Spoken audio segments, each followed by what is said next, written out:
as a pop composer producer, I'm always thinking about that operative word, pop. What is popular? Why is it popular? And these are the questions I ask myself as I'm recording something. Ooh, and you're playing me like a loop. Ooh, yeah, you're playing me. So approaching a new project, I'll always be thinking about two different things. Firstly, who can I hear singing this song? And secondly, how can it aid a visual? Because I'm always either thinking about how a product would work for a particular artist or label for a specific territory, or how it can work in synchronicity with TV and film. These are the two areas I always have to think about. Playing me like a loop.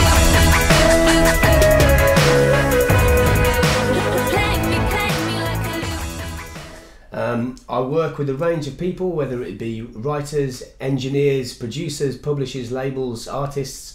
Sometimes I'll write stuff that is produced by other people, sometimes I'll produce stuff that's written by other people, but more often than not, it's usually me that's involved with the writing and the production of most of the projects that I'm involved with.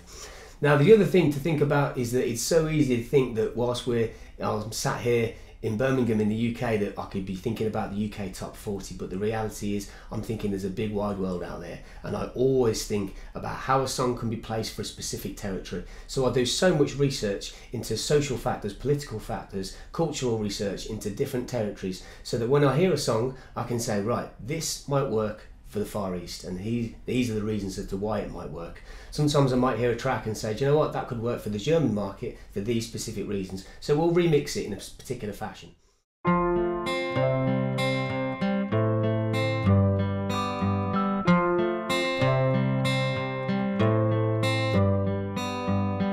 Take a look at you standing there, you're stealing the show. I've seen your face before, but your name I don't know. It should be up in lights. It should be up in lights. I feel like I know you, I've seen you in my dreams. This moment's in slow motion like a movie scene. So often other writer producers and artists will query how I've managed to get so many songs published in such a short space of time. The truth is, I do it by distancing myself from the emotion of the project that I'm involved with. Rather like a champion boxer that doesn't take his emotion into the ring. I like sports, so I kind of like to draw comparisons like that, but it's been able to distance myself and not letting the ego drive a decision.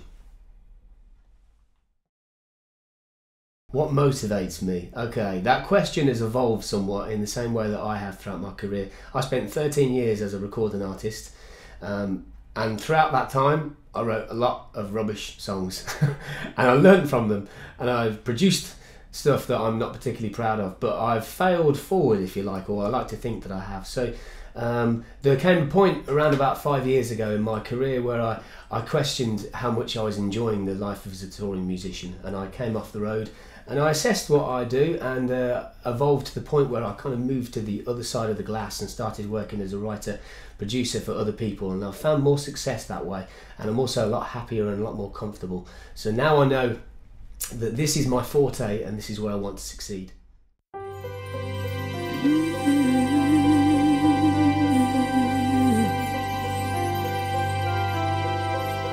All the times that you tried, giving all you got inside, breathing